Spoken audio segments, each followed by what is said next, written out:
जिस तरह से जो परिणाम में तब्दील अब से बिल्कुल बिल्कुल राकेश जी, वापस लौटूंगी। इसी बीच एक बड़ी खबर बिहार रुझानों पर अखिलेश यादव का बयान सामने आया है।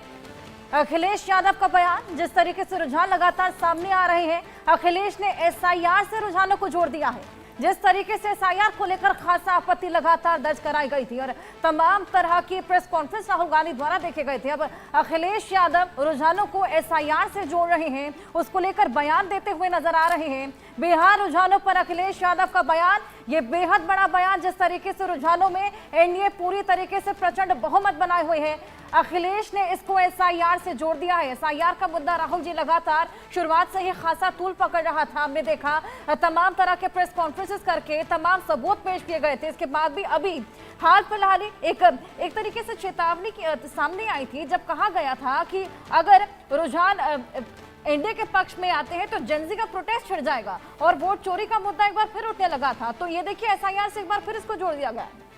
देखिए, अखिलेश यादव जी ने इसको एसआईआर से जोड़ा जरूर है और हम लोगों ने देखा कि उस समय राहुल गांधी ने बिहार में मतदाता अधिकार यात्रा निकाली थी और वो मतदाता अधिकार यात्रा में बड़ा अच्छा रिस्पांस भी मिल रहा था।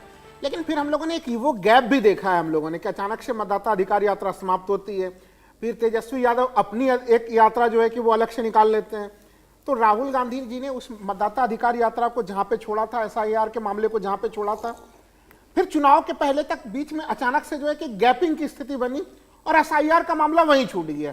तब आप सोच के देखिए कि वह मतदाता अधिकार यात्रा के बाद एसआईआर की चर्चा आज जब चुनाव परिणाम हो रहे हैं तो फिर उस समय एसआईआर का मामला आ रहा है।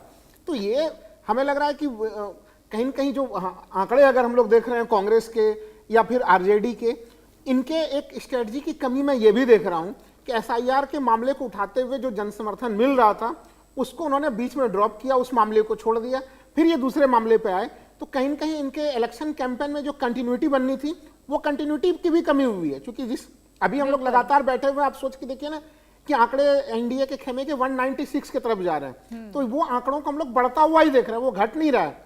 तो बिहार के मामले पे हम लोगों ने देखा कि गृह मंत्री जी जब बयान दे रहे थे तो वो भी 160 का बयान दे रहे थे।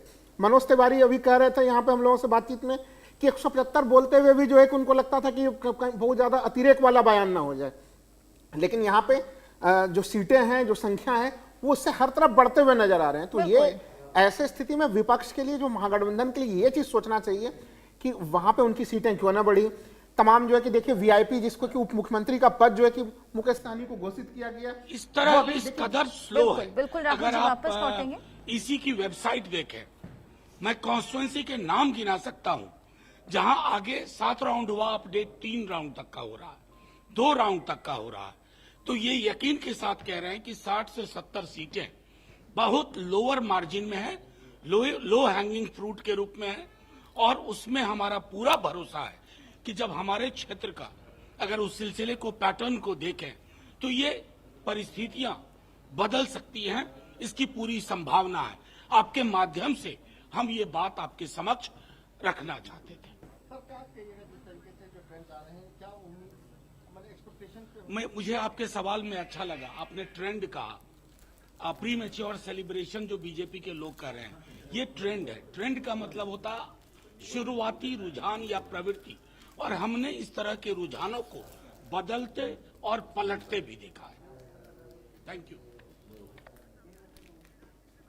और इसी बीच हमारे सहयोगी मनोहर केसरी ने गिरिराज सिंह से खास बातचीत की है, आइए आपको सुनवाएं।